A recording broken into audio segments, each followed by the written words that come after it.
Ce jour dédié pour l'élévation de l'âme de Aimé Habiba Bat Phoebe. Alors la question de Nathan. Est-ce que le Mashiach, il peut venir d'entre les morts? D'entre les morts, du monde des morts. Alors la Gemara ici intéressante, donc tu m'as posé la question, donc je demande qu'on amène ici la Gemara Sanhedrin, page 98, qui est une page qui parle entièrement du Mashiach. La moitié de ce que je dis, c'est même un peu plus, provient de cette page-là. Vous avez déjà appris beaucoup de choses intéressantes. Et à la fin, on parle de ta question exactement, mais vu que quand même c'est super intéressant ce qu'il y a avant, je vous en parle aussi bien, ça n'a rien à voir, c'est en passant comme ça, histoire de... Shalou, donc c'est la fin de la page 1, en bas, la 5e ligne de la fin. Shalou Talmidav et Rabbi Yosef ben Kisma. Les élèves de Rabbi Yosef ben Kisma lui ont posé la question. Rabbi Yosef ben Kisma, c'est un sage d'Israël du temps du Talmud. D'ailleurs, sa tombe existe, elle se trouve en 150 mètres, 200 mètres, on va dire, de la tombe de Rabbi Shimon Bar Yochai à Méron. Il y a une petite rue de sécurité, une route de sécurité qui s'appelle la route de Birmanie. D'accord? Et là-bas, sur la route, il y a la tombe de, on monte des escaliers, il y a une grotte, là-bas, c'est la tombe de Rabbi Yosef ben Kisma. Pourquoi c'est important cette tombe? Vous allez voir, on va en parler tout de suite. Ils lui ont demandé, Ematai ben David ba, quand vient le fils de David? Mashiach, c'est quand qu'il vient, on veut la date. Il y a fait 2000 ans déjà on se pose la question, c'est pas nouveau. Mais nous, on le verra, Bezrat Hashem. Il leur a dit, Amar, Mitziare ani shema tevakshum memeni ot. J'ai peur que vous me demandez un signe, c'est de faire une sorte de miracle pour prouver que ce que je dis est vrai. Je vais vous dire, oui, mais qui me dit que c'est vrai, fais-nous un petit quelque chose, une preuve à cela, un miracle.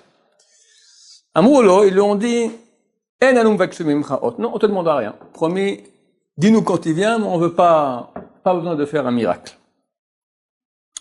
Amar lahem, il leur a dit, Ksheipol hashar hazeh, lorsque tombera ce portail, Veibane, et ça reconstruit. Veipol, et va de nouveau tomber. Veibane, et ça va de nouveau reconstruit. Veipol, va retomber, troisième fois. Vel masplikim livnoto, on n'aura pas le temps de reconstruire. Ben David, que vient déjà le fils de David? J'ignore le sens de cette Gemara. Celui qui le trouve, il est béni, parce qu'on saura comment Mashiach revient. De quel portail, qui est détruit, qui est reconstruit, je ne sais pas de quoi il s'agit. Celui qui trouvera, béni soit-il. Amrou le Rabbeinu, ils lui ont dit, notre Rav, fais-nous un miracle pour montrer que ce que tu as dit est vrai. Amar lehem, velo kach amartem li, shenatem vakshim mimeni ot, mais vous m'avez pas dit que vous ne demandez pas un miracle, vous m'avez promis que vous ne demandez pas un miracle. Amrou lo afal pichen, c'est vrai, mais quand même, sois gentil. Bon, ok, je vais être gentil. Amar lehem, il leur a dit, imken, si ce que je dis est vrai, yafrou memarat pamias ledam, que les eaux de la source de Pamias, le Banias aujourd'hui, Banias est une source actuelle très connue, qui est, si on prend le doigt du Galil, vous savez que l'État d'Israël, en haut, si c'est dans votre sens, c'est comme ça, d'accord? Il y a ici, c'est le Galil, ici tu as Méron, là tu as un doigt comme ça, ici c'est le Liban, là c'est la Syrie, le plateau du Golan, et là ça monte, ici il y a la frontière Metula, la frontière avec le Liban, et la Syrie aussi à côté, d'accord?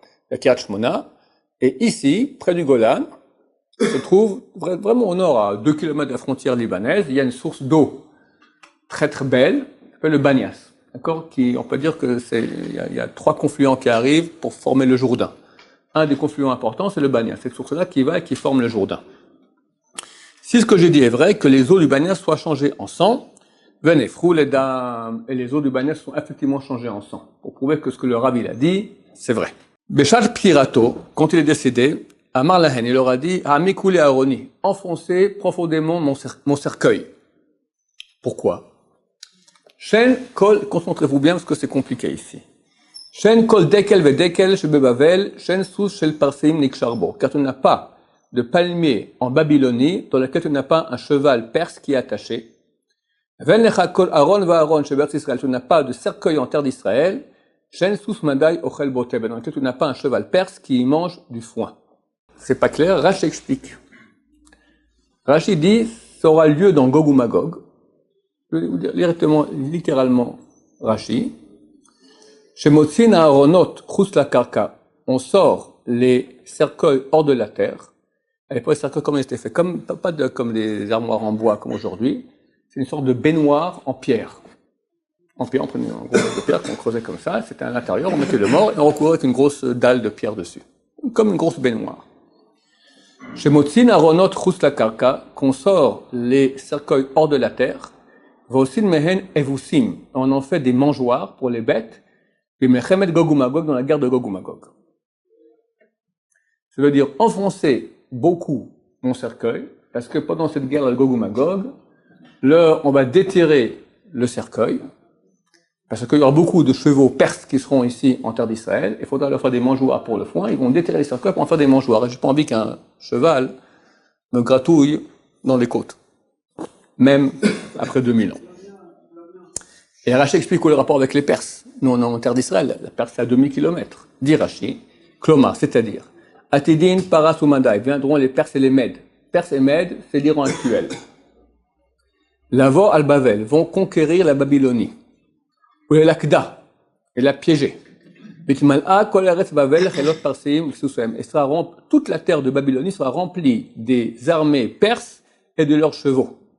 C'est de là-bas, ils viennent en terre d'Israël, et l'après. Ça veut dire qu'on doit avoir, avant que Mashiach, à l'époque messianique, Gog ou Magog, une invasion perse. Les Perses vont aller en Babylonie, en Irak. De là, ils rentrent en Syrie. À l'époque, la Babylonie, ça incluait la Syrie, donc il faut que les Perses conquissent la Syrie. Et de là-bas, après, ils viennent en terre d'Israël. Il y a 20 ans, c'était impossible, parce qu'il y avait, comme j'en ai parlé souvent, il y avait Saddam Hussein en Irak, il y avait Hafez el-Assad, son fils Bachar en Syrie, deux pays super puissants, l'Iran ne peut pas passer, Hachem il a fait tic, tic, débarrassé. Il y a ni Saddam Hussein, l'Amérique a conquis l'Irak. Et moi, je dis à l'époque, je connaissais cette Gemara-là, ils vont pas rester, les Américains ne vont pas rester en Irak, ils vont partir. Qui va rentrer? Forcément l'Iran. Ils sont rentrés. Et maintenant, avec la guerre civile en Syrie, il n'y a plus de Syrie. Et qui est rentré? Il y a encore quelques mois, ils étaient loin. Maintenant, ils sont à la frontière israélienne. Et ils amènent des troupes sans cesse. Il y a un mois environ, ou 2 mois, 1 mois et demi, Bachar el-Assad a conclu un accord militaire avec l'Iran, de coopération militaire, et les soldats peuvent rentrer comme ils veulent en Syrie. Les soldats iraniens. Et ils rentrent. Et ils rentrent. Donc voilà, ça on est en train de se réaliser. Ben Hachem, comme je dis souvent à mes élèves ici, ils doivent venir sur Jérusalem. Gog ou Magog, c'est une guerre contre Jérusalem. Ils viennent du nord. Maintenant, la frontière nord de Jérusalem, c'est ici. Par la fenêtre de la première loge ici, avec le balcon, on voit ici, ils viennent par millions comme ça. Edbah el-Yahoud, égorgeons les Juifs. Et nous, on sera pépère en train de lire Teilim, et Mashiach reviendra, j'espère. Attends. Amar Oula, on avait parlé dernièrement. Adi Oula. Yete velo ermine. Qui vienne, le Mashiach, je ne veux pas être présent quand il viendra. Pourquoi? Vu que les souffrances inhérentes à Gog Magog sont tellement terribles, je ne veux pas vivre cela. Moi, j'ai dit en jeu de mots, c'est sympa. Oula, oulala, mais la suite aussi. Yete, vela, achmine. Yete qui viennent, velo, achmine que je ne le vois pas. On peut lire Yatayula, chamine. C'est qui le chef de l'Iran aujourd'hui? C'est pas Khomeini, c'est Khamenei qui s'appelle aujourd'hui. C'est un peu différent de Khomeini, Khamenei.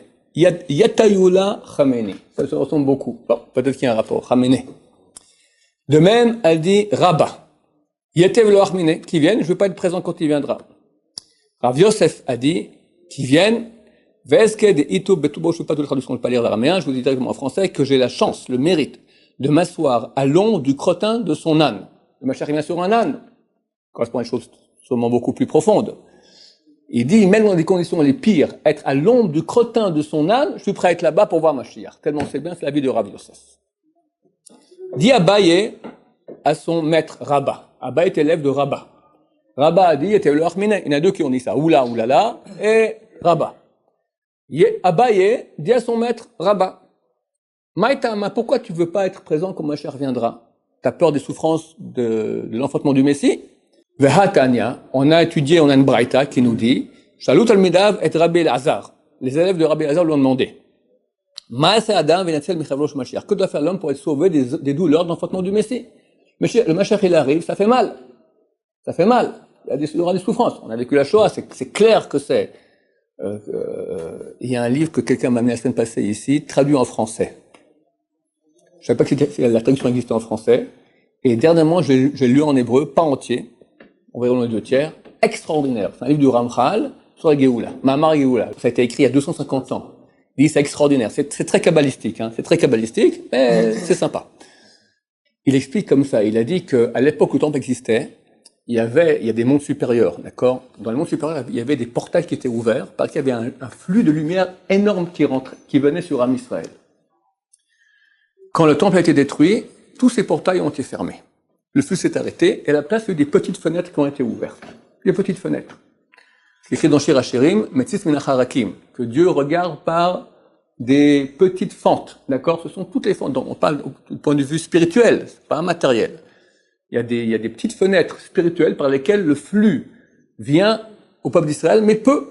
On est en galoute, donc on souffre, c'est difficile, c'est pas facile, il y a pas la santé, il y a pas l'argent, il y a beaucoup d'histoires, beaucoup de problèmes. Tout ça provient du fait qu'il n'y a pas un grand flux, un petit flux fait avec beaucoup de petites fenêtres. Mais il dit avant que la Géoula va arriver, quand ça se prépare, ça vient pas d'un coup, c'est une préparation, c'est comme une femme enceinte, elle grossit, puis on commence les contractions, etc. À la fin, elle accouche, d'accord? Même à la sortie d'Égypte, c'est pas tout de suite qu'on est sorti d'Égypte, il y a eu tout un processus. Alors comment commence le processus? Il dit, à un moment, les portails vont s'ouvrir dans le ciel. Et le flux va commencer à venir. Mais il va pas encore arriver sur terre. Le flux sera encore dans le ciel, il va pas arriver sur terre.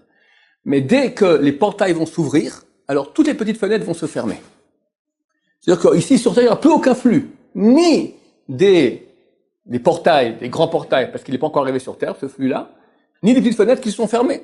Et à ce moment-là, les antisémites, les ennemis des Juifs, auront une puissance sur Israël terrible.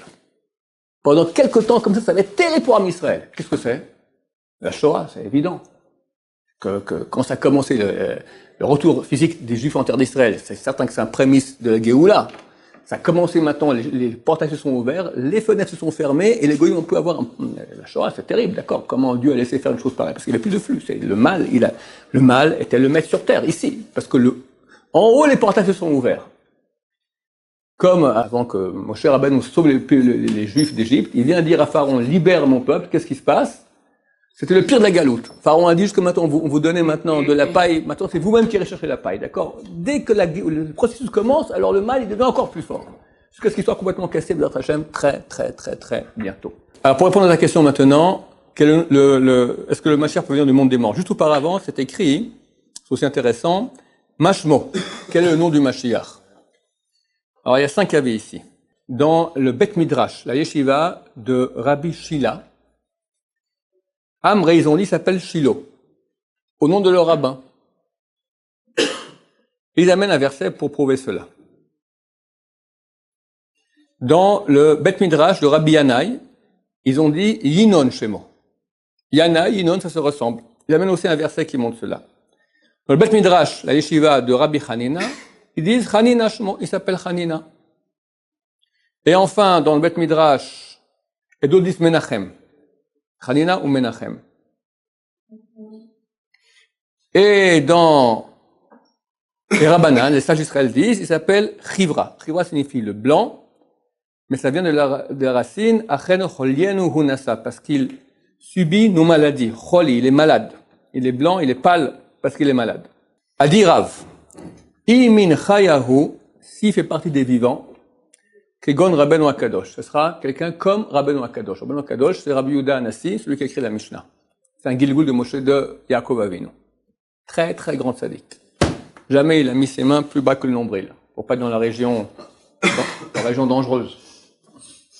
À la fin de sa vie, il a levé ses 10 doigts et a dit à Dieu, tu es témoin que je n'ai pas profité de ce monde, même d'un petit doigt. Pas profité de ce monde. Rien. Pas un chocolat, pas un bonbon, rien. Un peu comme un millier de fois moins le Rav Shteman aujourd'hui. D'accord? Il mangeait de la bouillie. Un peu de bouillie le matin, un peu de bouillie le soir. Et quand il partait en voyage, il a fait des voyages quand il avait 96, 98, comme ça, 10 jours ou 2 semaines en Amérique du Sud, il y avait un médecin avec lui, il dit, je comprends pas. Je comprends pas comment il fait. Avec ce qu'il mange, il ne devrait pas tenir. 12 heures d'avion, il s'assied pas sur le dossier. Il reste comme ça, en train d'étudier la Gemara. Essayez-vous de faire une demi-heure comme ça, sans toucher le dossier. Impossible. À 96 ans. Il a dit la mitzvah la plus dure qu'il y a de toute la Torah, c'est quoi? Manger. La mitzvah de Oneg Shabbat. Shabbat, il faut faire des bons plats pour se réjouir. Mais il faut manger les plats pour l'honneur du Shabbat. Qui mange pour l'honneur du Shabbat? Tu manges parce que c'est bon. Tu dis, l'achvot Shabbat Kodesh. Allez, hop! L'achvot Shabbat Kodesh, et tu bois et tout. Il y a plus dans toute la Torah. Ah, alors, bon, c'était un grand de la Torah. On n'arrive pas à un millième de lui. Et lui n'arrive pas à un millième ou un millionième de Rabbi Yehuda Hanassi. Si Mashiach fait partie des vivants, dit Rav qui était énorme, c'est qui Rav? Vous comprenez un peu, c'est qui Rav? Rav vivait environ en l'an 250 de l'ère chrétienne, et il habitait Israël, et il est parti en Babylonie.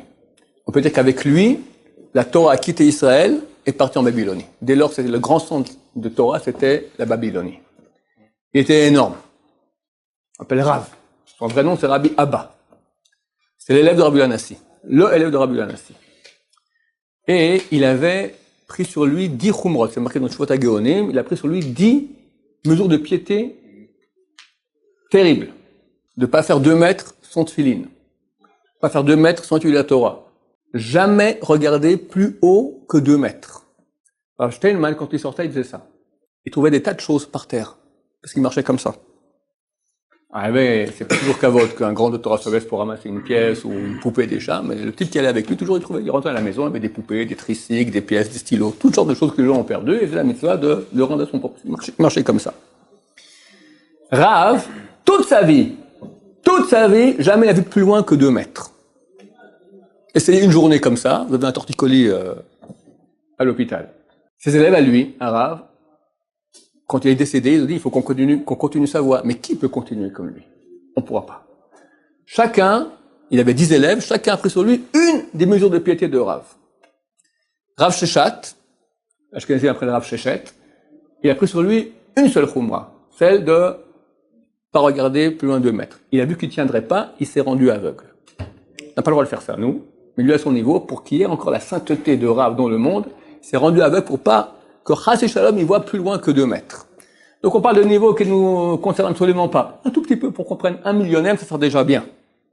Donc Rav dit, si le Mashiach vient du monde des vivants, il s'appelle Rabbi Yehuda Hanassi. Suite de la Gemara, il Metayahu, et s'il vient du monde des morts, donc Mashma qui peut venir du monde des morts, Kegon Daniel Ishramudot, comme Daniel Ishramudot. Daniel, c'est donc dans les livres de la Bible, un des derniers livres, c'est le livre de Daniel. C'est un grand tzaddik, qui parle, c'est 12 chapitres. Je recommande beaucoup de lire, c'est passionnant, qui parle essentiellement du Mashiach. C'était un grand tzaddik, on l'a jeté dans la fosse aux lions, il n'a pas été dévoré par les lions, il était tout gentil avec lui, il a eu beaucoup de miracles, comme Daniel. Donc on voit cette Gemara qu'il peut venir du monde des morts. Alors, très souvent on me dit, est-ce que le rabbi de Lubavitch peut venir du monde des morts, oui ou non? Je dis oui. Si c'est le Mashiach, il peut venir du monde des morts. Mais je dis, bon, peut-être le Mashiach. Mais si déjà, on prend du monde des morts, pourquoi prendre Rabbi Lubavitch? Prends Rabbi Yehuda Hanassi. Prends Daniel Ishramudot. Ça ne manque pas des grands tzadikim de tous les temps. Si il est plus haut que tout le monde, ok, alors on viendra lui. Ça se peut qu'il viendra lui. Si c'est pas le plus grand, j'imagine, pour être Mashiach, il faut être très grand. Alors, Dieu choisira une âme parmi les plus grands tzadikim. Ouais, c'est pour la réponse à ta question. Donc, il peut venir du monde des morts. Est-ce que c'est Rabbi Lubavitch? Je ne sais pas. Moi, je pense qu'il y a plus de préférence à prendre des grands tzadikim de tous les temps, ceux qui sont cités ici, que le Rabbi Lubavitch lui-même reconnaîtrait qu'ils sont bien plus grands que lui. Lui-même reconnaît que ceux qui étaient avant lui, les grands de l'époque, sont plus grands que lui. Bon, on ne connaît pas la valeur des gens, peut-être qu'effectivement il est très grand, et que ce sera peut-être lui, j'ignore. Où il viendra du monde des vivants? Le Rav Chaim Kanievski a déjà dit en interview il y a quelques mois ou années, je ne sais plus, j'ai l'interview dans mon bureau, il dit, le Mashiach est parmi nous. Le Rabbi David Abuchassera, il recevait les gens assis. Et après, il s'est mis à les recevoir debout. Pourquoi? Son grand-père, Baba Saleh, est venu en rêve, il lui a dit, déjà 2 fois Mashiach est venu te voir, tu l'as reçu assis.